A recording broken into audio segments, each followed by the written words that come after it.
lời có đâu mà nó em có bề có lệch lòng chắc là mò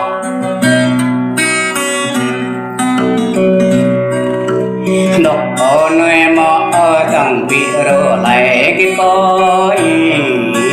lại ở nơi mò như tầng bị rửa nàng cái coi đấy ăn là đấy bây giờ chắc hơn rồi đấy có hay là mà em nó tua tan ngã phải vô bị đang cái coi của nhà ta có mỏ quá ngã phải trang bị chung cái co mò chè được quá chết có tăng bờ đông mày béo hầm bông rồi chắc là mò chết tao ra rồi cho khỏi rơi đông mày là mò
tay mong mai và mong mà tăng kia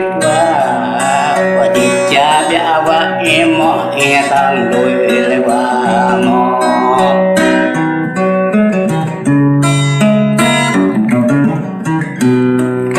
em ngoài hàng câu mà ơi ngã tê ra chắc nói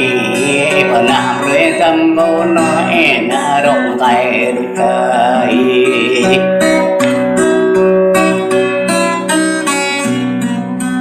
đùm ý bế nó su đang gục cho nhà mò đùm ý có nhập nó yêu của mình đang làm cho bơi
Yo